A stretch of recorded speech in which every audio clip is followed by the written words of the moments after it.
ಕಬಳಿಕೆ ಮಾಡ್ಕೊಂಡ್ಬಿಡೋದು. ಆಮೇಲೆ ಅದನ್ನ ಏನಾದ್ರು ಕೇಳಕ್ ಬಂದ್ರೆ ಆವಾಗ ಅಯ್ಯೋ ನಮ್ಗೆ ಅನ್ಯಾಯ ಆಗ್ತಾ ಇದೆ, ನಾವು ಅಲ್ಪಸಂಖ್ಯಾತರು ನಮ್ಗೆ ಅನ್ಯಾಯ ಆಗ್ತಾ ಇದೆ ಅಂತ ಗಲಾಟೆ ಮಾಡೋದು. ಯಾರಿಂಗ್ ಮಾಡ್ತಾರೆ ನಿಮ್ಗೆ ಗೊತ್ತಿದೆ, ನಾನು ಹೊಸದಾಗಿ ಏನು ಹೇಳೋದ್ ಬೇಡ. ಎನಿವೆ ಸುದ್ದಿ ಇದೆ. ಸರ್ಕಾರಿ ಜಾಗದ ಮೇಲೆ ಎಐಎಂಐಎಂ ಮುಖಂಡ ಕಣ್ಣು ಹಾಕಿರ್ತಕ್ಕಂಥದ್ದು. ಎಪಿಎಂಸಿಗೆ ಕೊಟ್ಟಿರ್ತಕ್ಕಂತಹ ಜಾಗದಲ್ಲಿ ಅಂಗಡಿ ಕಟ್ಟಿ ಬಾಡಿಗೆಗೂ ಬಿಟ್ಬಿಟ್ಟಿದ್ದಾನೆ ಭೂಪ. ತಂದೆ ಜಾಗ ಅಂತ 100 ಸ್ಕ್ವೇರ್ ಮೀಟರ್ನಷ್ಟು ಜಾಗ ತನ್ನದೆ ಅಂತ ಕಬಳಿಕೆ ಮಾಡ್ಕೊಂಡಿರ್ತಕ್ಕಂಥದ್ದು. ವಿಜಯಪುರ ಜಿಲ್ಲೆ ಕೋಲ್ಹಾರ ಪಟ್ಟಣ, ವಿಜಯಪುರದ ಕೋಲ್ಹಾರ ಪಟ್ಟಣದಲ್ಲಿ ನಡೆದಿರ್ತಕ್ಕಂಥ ಘಟನೆ. ಎಪಿಎಂಸಿ ಜಾಗನ ತಂದು ಅಂತ ಕಬಳಿಕೆ ಮಾಡ್ಕೊಂಡಿದ್ದಲ್ಲದೆ ಅಲ್ಲಿ ಅಂಗಡಿನೂ ಕಟ್ಟಿ ಅದನ್ನ ಬಾಡಿಗೆಗೂ ಬಿಟ್ಟು ಆಗಿದೆ. ಎಐಎಂಐಎಂ ಜಿಲ್ಲಾಧ್ಯಕ್ಷ ಅಲ್ಲಾ ಭಕ್ಷ್ ಪೂರ್ತಿ ಜಾಗ ಭಕ್ಷಣೆ ಮಾಡದೆ ಕೆಲಸ ಆಗ್ಬಿಟ್ಟಿದ್ಯಾ ವಿಜಯಪುರ. ಅಲ್ಲಾ ಭಕ್ಷ್ ಬಿಜಾಪುರ ಈ ವ್ಯಕ್ತಿ, ಈತನ ವಿರುದ್ಧ ಪೊಲೀಸರು ಆರೋಪ ಮಾಡ್ತಾ ಇದ್ದಾರೆ.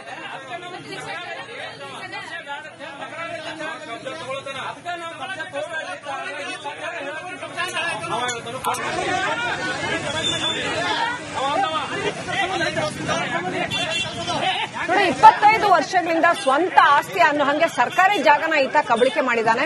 ಅದು ಕೋರ್ಟ್ ಮೆಟ್ಲೂ ಹತ್ತಿದೆ. ಅದು ಕೋರ್ಟ್ ಅಲ್ಲೂ ಕೂಡ ಈತನ ಅರ್ಜಿ ವಜಾ ಆಗಿದೆ. ಅದು ಸರ್ಕಾರಿ ಜಾಗ ಅಂತ ಪ್ರೂವ್ ಆಗಿದೆ. ಇಷ್ಟೆಲ್ಲ ಆದ್ಮೇಲೂ ಮತ್ತೆ ಈ ಮನುಷ್ಯ ಈ ರೀತಿ ಗಲಾಟೆ ಮಾಡಿ ಹೈಡ್ರಾಮಾ ಸೃಷ್ಟಿ ಮಾಡ್ತಾ ಇದ್ದಾನೆ.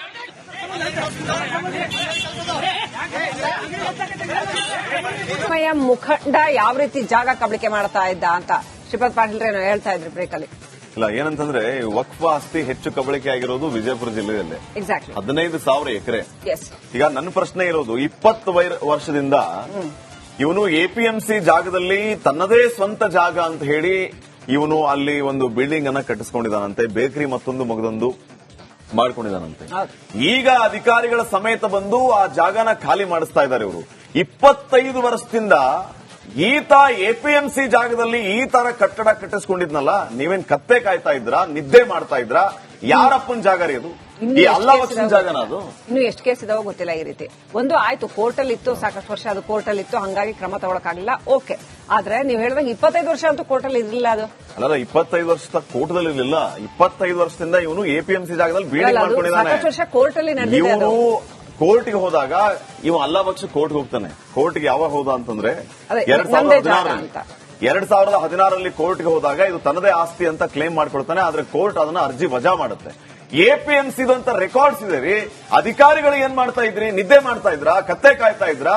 25 ವರ್ಷ ಈತನಿಗೆ ಅಲ್ಲಿ ಬಿಲ್ಡಿಂಗ್ ಹಾಕೋದಕ್ಕೆ ಹೆಂಗ್ ಬಿಟ್ರಿ ನೀವು? ನಂದು ಇದೇ ಪ್ರಶ್ನೆ ಫಸ್ಟ್. ಈಗ ಈ ತರ ಆಗೋದಲ್ಲದೆ ಆ ಅಲ್ಲಾಭಕ್ಷ ಗುಂಪನ್ನ ಕಟ್ಕೊಂಡು ಬಂದು ಆ ಪೊಲೀಸರ ಮೇಲೇನೆ ಮಾತಿನ ಚಕಮಕಿ, ಅಧಿಕಾರಿಗಳ ಮೇಲೆ ದಾಳಿ, ಇವ್ರಿಗೆಲ್ಲ ಹೇಗ್ ಬರುತ್ತೆ ಈ ಶಕ್ತಿ? ಎಲ್ಲಿಂದ ಬರುತ್ತೆ? ನಾನು ಅಧಿಕಾರಿಗಳನ್ನೇ ಬ್ಲೇಮ್ ಮಾಡಿದ ವಿಚಾರ ಏನಾಗಿದೆ ಅಂದ್ರೆ, ಈ ನೋಡಿ ಕೆಲವೊಂದ್ಸರಿ ಹೆಲ್ಮೆಟ್ ವಿಚಾರದಲ್ಲಿ ಬರುತ್ತಲ್ಲ, ಅದೇ ತರ ಆಗಿದೆ ಇಲ್ಲಿ. ಕೆಲವ್ರಿಗೆ ಮಾತ್ರ ಒಂದು ಕಾನೂನು, ಇನ್ನು ಉಳಿದವ್ರಿಗೆ ಇನ್ನೊಂದು ಕಾನೂನು. ಹಂಗೆ ಇಂಥದನ್ನ ಇವ್ರು ಯಾರು ಬೇಕಾದ್ರೂ ಮಾಡ್ಬೋದು. ಒಂದು ಧರ್ಮದವರಿಗೆ, ಒಂದು ಸಮುದಾಯದವರಿಗೆ ಒಂದು ರೀತಿ ಕಾನೂನು, ಬೇರೆ ಯಾರಾದ್ರೂ ಮಾಡಿದ್ರೆ ಇಮಿಡಿಯೇಟ್ ಆಗಿ ಆಕ್ಷನ್ ತಗೋತಾರೆ ಅಂತ ಡಿಸಿ ಮಾತಾಡಿದ್ದಾರೆ ಅಂತ ಅನ್ಸುತ್ತೆ. ಡಿಸಿ ಏನ್ ಹೇಳಿದ್ದಾರೆ ಕೇಳಿ. ಮೋಸ ಕೋಲಾರ ನಗರದಲ್ಲಿ ಒಂದು 40 ಗುಂಟ ಜಮೀನು, ಆದರೆ ಎಪಿಎಂಸಿ ಅವರಿಗೆ ಸಂಬಂಧಪಟ್ಟ ಜಮೀನನ್ನು ಕೂಡ ಕೆಲವೊಬ್ಬರು ಒತ್ತುವರಿ ಮಾಡಿಕೊಂಡು ಅದನ್ನು ಬಾಡಿಗೆಗೆ ಬೇರೊಬ್ಬರಿಗೆ ಬಿಡ್ತಾ ಇದ್ರು. ಸಿಕ್ಕಾಪಟ್ಟ ಒಂದು ಆದಾಯವನ್ನು ಸರ್ಕಾರಕ್ಕೆ ಮೋಸ ಮಾಡುತ್ತಾ ಇದ್ರು ಎಂದು ಒಂದು ಆರೋಪ ಮೇರೆಗೆ ಆ ಒತ್ತುವರಿಯನ್ನು ತೆರವುಗೊಳಿಸುವ ಕಾರ್ಯಾಚರಣೆ ಆಗಿದೆ. ಸೊ ಕೋಲಾರ ಒಂದು ಬೆಳೀತಾ ಇರುವ ಒಂದು ಟೌನ್ ಆಗಿರುತ್ತದೆ. ಸೊ ಮುಂದಿನ ದಿನಗಳಲ್ಲಿ ಸರ್ಕಾರಿ ವಿವಿಧ ಇಲಾಖೆಗಳಿಗೆ ಅಲ್ಲಿ ಜಮೀನಿನ ಅವಶ್ಯಕತೆ ಇರುತ್ತದೆ. ಆದ್ದರಿಂದ ಎಲ್ಲಿ ಕೂಡ ಒತ್ತುವರಿ ಆಗಲದೆ ನೋಡಿಕೊಳ್ಳುವುದು ಅಲ್ಲಿನ ಅಧಿಕಾರಿಗಳ ಒಂದು ಜವಾಬ್ದಾರಿ. ಒತ್ತುವರಿ ಆಗಿದ್ದಲ್ಲಿ ಅದನ್ನು ತೆರವುಗೊಳಿಸಿ ಒತ್ತುವರಿ ಮಾಡಿದವರ ಮೇಲೆ ಕ್ರಿಮಿನಲ್ ಕೇಸ್ ಬುಕ್ ಮಾಡೋದು ಕೂಡ ಸಂಬಂಧಪಟ್ಟ ಅಧಿಕಾರಿಗಳ ಜವಾಬ್ದಾರಿ ಎಂದು ಈಗಾಗಲೇ ನಾನು ಹೇಳಿದ್ದೀನಿ. ಆದ್ರಿಂದ ಜಿಲ್ಲೆ ಪೂರ್ತಿ ಈ ತರ ಯಾವುದೋ ಸರ್ಕಾರಿ ಜಮೀನು ಒತ್ತುವರಿ ಆಗಲದೆ ನೋಡಿಕೊಳ್ಳಕ್ಕೆ ನಾವು ಪ್ರಯತ್ನ ಮಾಡುತ್ತಾ ಇದ್ದೀವಿ. ಕೋಲಾರ ನಗರದಲ್ಲಿ ಒಂದು ಕಬಳಿಕೆ ಮಾಡ್ಕೊಂಡ್ಬಿಡೋದು. ಆಮೇಲೆ ಅದನ್ನ ಏನಾದ್ರು ಕೇಳಕ್ ಬಂದ್ರೆ ಆವಾಗ ಅಯ್ಯೋ ನಮ್ಗೆ ಅನ್ಯಾಯ ಆಗ್ತಾ ಇದೆ, ನಾವು ಅಲ್ಪಸಂಖ್ಯಾತರು ನಮ್ಗೆ ಅನ್ಯಾಯ ಆಗ್ತಾ ಇದೆ ಅಂತ ಗಲಾಟೆ ಮಾಡೋದು. ಯಾರಿಂಗ್ ಮಾಡ್ತಾರೆ ನಿಮ್ಗೆ ಗೊತ್ತಿದೆ, ನಾನು ಹೊಸದಾಗಿ ಏನು ಹೇಳೋದ್ ಬೇಡ. ಎನಿವೆ ಸುದ್ದಿ ಇದೆ. ಸರ್ಕಾರಿ ಜಾಗದ ಮೇಲೆ ಎಐಎಂಐಎಂ ಮುಖಂಡ ಕಣ್ಣು ಹಾಕಿರ್ತಕ್ಕಂಥದ್ದು. ಎಪಿಎಂಸಿಗೆ ಕೊಟ್ಟಿರ್ತಕ್ಕಂತಹ ಜಾಗದಲ್ಲಿ ಅಂಗಡಿ ಕಟ್ಟಿ ಬಾಡಿಗೆಗೂ ಬಿಟ್ಬಿಟ್ಟಿದ್ದಾನೆ ಭೂಪ. ತಂದೆ ಜಾಗ ಅಂತ 100 ಸ್ಕ್ವೇರ್ ಮೀಟರ್ನಷ್ಟು ಜಾಗ ತನ್ನದೆ ಅಂತ ಕಬಳಿಕೆ ಮಾಡ್ಕೊಂಡಿರ್ತಕ್ಕಂಥದ್ದು. ವಿಜಯಪುರ ಜಿಲ್ಲೆ ಕೋಲ್ಹಾರ ಪಟ್ಟಣ, ವಿಜಯಪುರದ ಕೋಲ್ಹಾರ ಪಟ್ಟಣದಲ್ಲಿ ನಡೆದಿರ್ತಕ್ಕಂಥ ಘಟನೆ. ಎಪಿಎಂಸಿ ಜಾಗನ ತಂದು ಅಂತ ಕಬಳಿಕೆ ಮಾಡ್ಕೊಂಡಿದ್ದಲ್ದೆ ಅಲ್ಲಿ ಅಂಗಡಿನೂ ಕಟ್ಟಿ ಅದನ್ನ ಬಾಡಿಗೆಗೂ ಬಿಟ್ಟು ಆಗಿದೆ. ಎಐಎಂಐಎಂ ಜಿಲ್ಲಾಧ್ಯಕ್ಷ ಅಲ್ಲಾ ಭಕ್ಷ್ ಪೂರ್ತಿ ಜಾಗ ಭಕ್ಷಣೆ ಮಾಡದೆ ಕೆಲಸ ಆಗ್ಬಿಟ್ಟಿದ್ಯಾ ಬಿಜಾಪುರ. ಅಲ್ಲಾ ಭಕ್ಷ್ ಬಿಜಾಪುರ ಈ ವ್ಯಕ್ತಿ, ಈತನ ವಿರುದ್ಧ ಪೊಲೀಸರು ಆರೋಪ ಮಾಡ್ತಾ ಇದ್ದಾರೆ.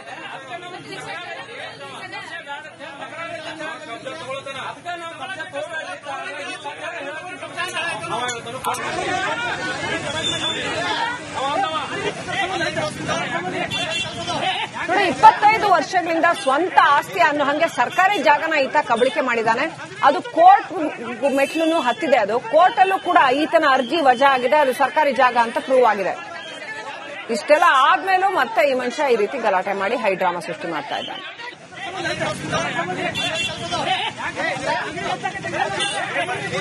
ಮುಖಂಡ ಯಾವ ರೀತಿ ಜಾಗ ಕಬಳಿಕೆ ಮಾಡ್ತಾ ಇದ್ದ ಅಂತ ಶ್ರೀಪಾದ್ ಪಾಟೀಲ್ ಏನೋ ಹೇಳ್ತಾ ಇದ್ರು ಬ್ರೇಕಲ್ಲಿ.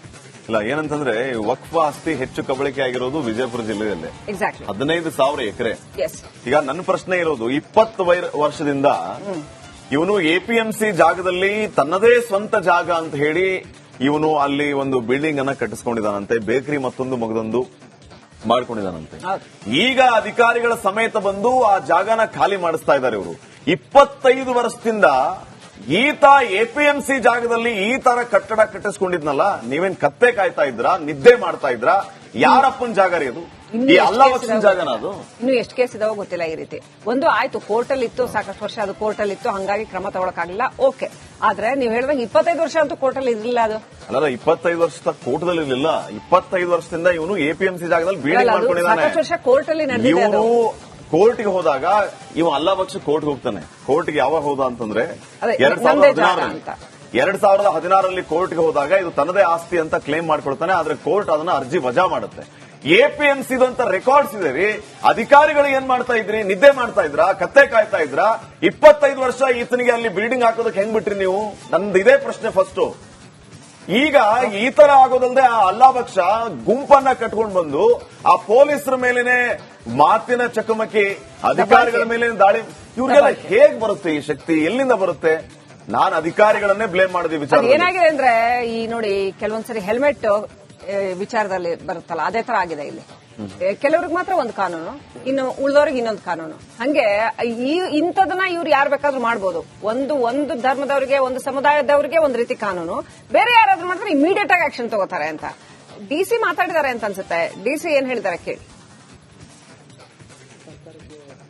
ಮೋಸ. ಕೋಲಾರ ನಗರದಲ್ಲಿ ಒಂದು 40 ಗುಂಟ ಜಮೀನು, ಆದರೆ ಎಪಿಎಂಸಿ ಅವರಿಗೆ ಸಂಬಂಧಪಟ್ಟ ಜಮೀನನ್ನು ಕೂಡ ಕೆಲವೊಬ್ಬರು ಒತ್ತುವರಿ ಮಾಡಿಕೊಂಡು ಅದನ್ನು ಬಾಡಿಗೆಗೆ ಬೇರೊಬ್ಬರಿಗೆ ಬಿಡ್ತಾ ಇದ್ರು. ಸಿಕ್ಕಾಪಟ್ಟ ಒಂದು ಆದಾಯವನ್ನು ಸರ್ಕಾರಕ್ಕೆ ಮೋಸ ಮಾಡುತ್ತಾ ಇದ್ರು ಎಂದು ಒಂದು ಆರೋಪ ಮೇರೆಗೆ ಆ ಒತ್ತುವರಿಯನ್ನು ತೆರವುಗೊಳಿಸುವ ಕಾರ್ಯಾಚರಣೆ ಆಗಿದೆ. ಸೊ ಕೋಲಾರ ಒಂದು ಬೆಳೀತಾ ಇರುವ ಒಂದು ಟೌನ್ ಆಗಿರುತ್ತದೆ. ಸೊ ಮುಂದಿನ ದಿನಗಳಲ್ಲಿ ಸರ್ಕಾರಿ ವಿವಿಧ ಇಲಾಖೆಗಳಿಗೆ ಅಲ್ಲಿ ಜಮೀನಿನ ಅವಶ್ಯಕತೆ ಇರುತ್ತದೆ. ಆದ್ದರಿಂದ ಎಲ್ಲಿ ಕೂಡ ಒತ್ತುವರಿ ಆಗಲದೆ ನೋಡಿಕೊಳ್ಳುವುದು ಅಲ್ಲಿನ ಅಧಿಕಾರಿಗಳ ಒಂದು ಜವಾಬ್ದಾರಿ. ಒತ್ತುವರಿ ಆಗಿದ್ದಲ್ಲಿ ಅದನ್ನು ತೆರವುಗೊಳಿಸಿ ಒತ್ತುವರಿ ಮಾಡಿದವರ ಮೇಲೆ ಕ್ರಿಮಿನಲ್ ಕೇಸ್ ಬುಕ್ ಮಾಡೋದು ಕೂಡ ಸಂಬಂಧಪಟ್ಟ ಅಧಿಕಾರಿಗಳ ಜವಾಬ್ದಾರಿ ಎಂದು ಈಗಾಗಲೇ ನಾನು ಹೇಳಿದ್ದೀನಿ. ಆದ್ದರಿಂದ ಜಿಲ್ಲೆ ಪೂರ್ತಿ ಈ ತರ ಯಾವುದೋ ಸರ್ಕಾರಿ ಜಮೀನು ಒತ್ತುವರಿ ಆಗಲದೆ ನೋಡಿಕೊಳ್ಳೋಕೆ ನಾವು ಪ್ರಯತ್ನ ಮಾಡುತ್ತಾ ಇದ್ದೀವಿ. ಕೋಲಾರ ನಗರದಲ್ಲಿ ಒಂದು